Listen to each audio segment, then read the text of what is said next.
Salut à tous, dans cette vidéo je vais parler de Ma Long, cette légende du tennis de table. On va parler de son parcours, de ses succès, de différents face-à-face avec d'autres joueurs. On va parler de son style de jeu, de ses services en 2020, du point marquant 2020 de Ma Long. Bien sûr il y a eu plusieurs points mémorables, mais s'il fallait en choisir un, lequel? On va parler aussi des prédictions 2021 pour Ma Long. Alors Ma Long, si ça vous intéresse de savoir comment ça s'écrit en chinois, voilà, si vous arrivez à le lire, bien joué. Ma Long est de nationalité chinoise et il est né le 20 octobre 1988 et il a 32 ans. Il est né à Anshan, dans le nord de la Chine. Mais si ça vous intéresse, Anshan c'est la ville de l'acier et ça explique pourquoi Ma Long a un mental d'acier. Je pouvais pas empêcher de sortir cette blague de merde. Et donc, Ma Long commence à jouer en club à 5 ans, et c'est ce qu'il faut si vous voulez devenir une légende, il faut commencer très tôt. Alors de 5 à 11 ans, Ma Long joue dans un club à Anshan, dans sa ville natale, et ensuite, de 11 à 13 ans, il joue dans une équipe de Liaoning. Alors Liaoning c'est une province en Chine, et ça correspond en gros à une région en France, et donc c'est là qu'il va se faire repérer, après avoir fait de belles performances dans des compétition locale, et à 13 ans, il rejoint une équipe à Pékin pour s'entraîner avec les meilleurs. À 14 ans, il rejoint l'équipe nationale B, qui correspond à la catégorie des juniors, et il joue toujours à Pékin. À 15 ans, il rejoint l'équipe nationale A, et joue sa première saison donc dans la Super League de Chine, ça correspond à la compétition nationale en Chine.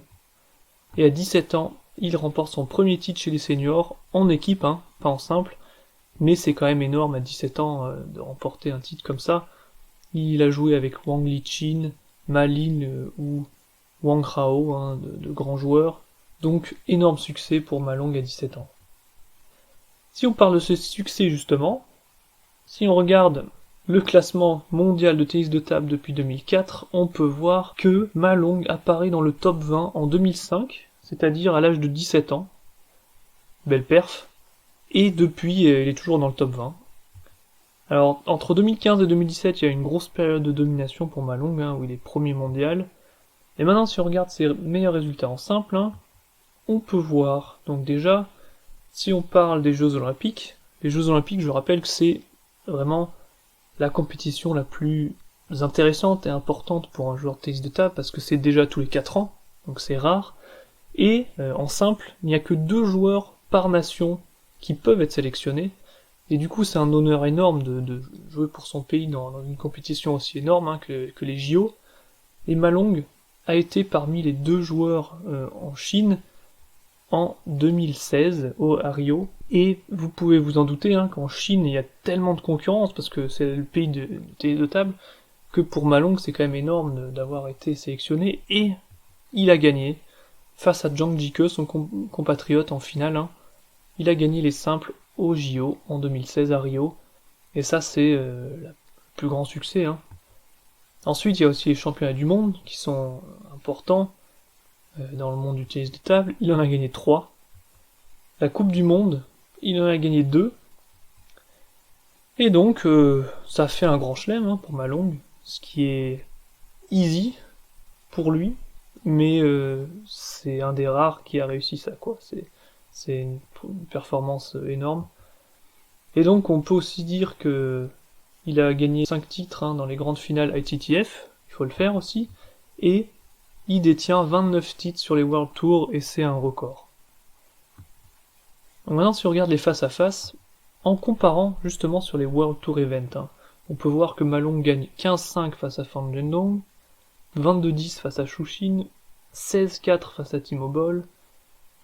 Wang Hao, sur les World Tour Event, est un des rares qui arrive à battre Ma Long, 11-12 pour Wang Hao. Je rappelle que Wang Hao est un joueur qui joue donc avec la prise porte-plume, et Ma Long était encore jeune à cette époque, mais quand même, c'était un joueur qui lui posait des difficultés. Et face au jeune japonais Harimoto, pas eu beaucoup de rencontres, mais quand même Ma Long mène 4-2. Si on doit parler de son style de jeu, Ma Long est droitier, et c'est un attaquant. Maintenant, si on compare son coup droit avec son revers, eh bien, on peut voir que Ma Long a un coup droit monstrueux. Et puis, si j'avais le choix entre son coup droit et son revers, je prendrais son coup droit, mais son revers est extrêmement fiable aussi. Donc, Ma Long, c'est un peu un joueur infaillible, hein. Maintenant, si on regarde le style de jeu de Ma Long, en analysant du coup la fréquence des différents coups dans le jeu de Ma Long, on peut voir que eh bien, les frappes en dessous de 50%, il en fait dès que la balle est assez haute, bien sûr, il va mettre de bonnes claques. Mais le jeu de Ma Long est surtout donc basé sur des top spins bien chargés, donc en coup droit surtout. En ce qui concerne les flips, Ma Long en utilise beaucoup aussi. Dans le tennis de table moderne, les flips revers sont beaucoup utilisés, même sur le service directement, sur le service adverse.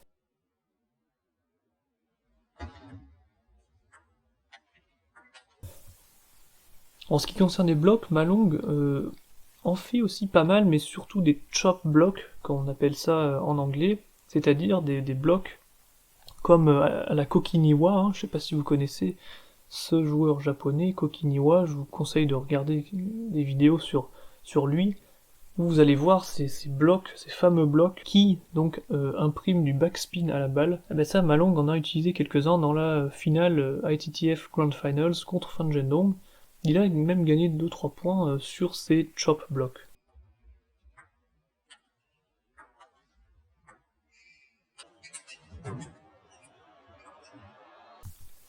En ce qui concerne le backspin, bon, bien sûr, il y a quelques poussettes sur les premiers points après le service, mais sinon, c'est pas lui qui va vraiment couper les balles comme un défenseur. Les balles hautes, Ma Long, pas du tout. Dès que il se retrouve loin de la table, ce qui est très rare, il va vite fait essayer de contre-attaquer et de revenir proche de la table.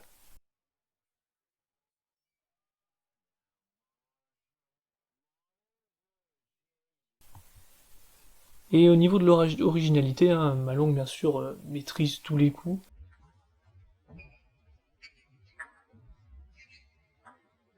En ce qui concerne les services en 2020 de Ma Long, si on analyse ses positions au départ, la première position est la plus fréquente. Vous allez le voir comme ça, se positionner parallèle au bord de la table, et il va servir, couper, top spin, service bombe, il peut tout faire bien sûr, mais ça c'est le service le plus fréquent de Ma Long. La position numéro 2, c'est le service, vous voyez la balle en haut là, le service high toss, comme on dit en anglais, où il balance la balle vraiment bien dans l'air pour essayer d'imprimer un petit peu plus d'effet sur certains services, pour éviter justement que l'adversaire fasse des flips revers directement et attaque directement. Et le service numéro 3, la position numéro 3 de Ma Long, très rare, c'est son service revers. Il l'a utilisé dans les Open d'Allemagne cette année, face à Xu Xin, quand il était un petit peu au fond du trou. Au fond du trou, bon, c'est exagéré, mais il était en train de perdre contre Xu Xin et il a essayé de le déstabiliser peut-être en faisant ce service au revers, mais c'est très rare du côté de Ma Long. Alors maintenant, si on regarde le point marquant 2020 de Ma Long,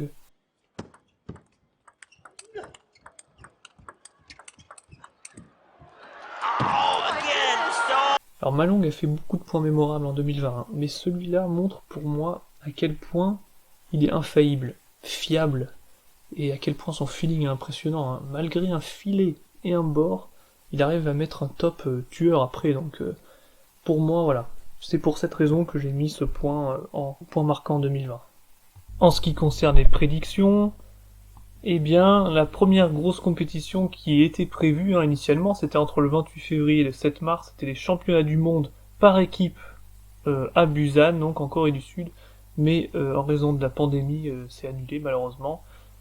Là, le deuxième gros événement, c'est les Jeux Olympiques à Tokyo en 2021. En été, là aussi c'est incertain. J'espère vraiment que ça aura lieu, mais bon, c'est difficile à prédire.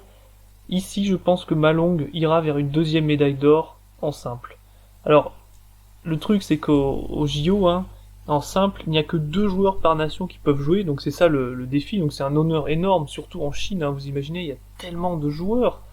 Le tennis de table, c'est le sport national en Chine, alors il y a tellement de joueurs, donc être parmi ces 2 joueurs sélectionnés pour pouvoir faire la compétition, c'est un honneur énorme, et Malong va pour moi pas laisser passer sa chance, et va remporter la médaille d'or. Et finalement, le classement mondial dans un an pour Malong, en décembre 2021, je pense qu'il sera deuxième. Alors merci à tous d'avoir suivi cette vidéo, j'espère que vous avez trouvé ça intéressant, hein. Et bien sûr, si vous avez des commentaires, si vous n'êtes pas d'accord avec certains points, n'hésitez pas à le dire, hein, ça me ferait plaisir. Enfin, ça me ferait pas plaisir que vous n'êtes pas d'accord, mais bon, voilà, ça arrive. Et puis, à bientôt, j'espère.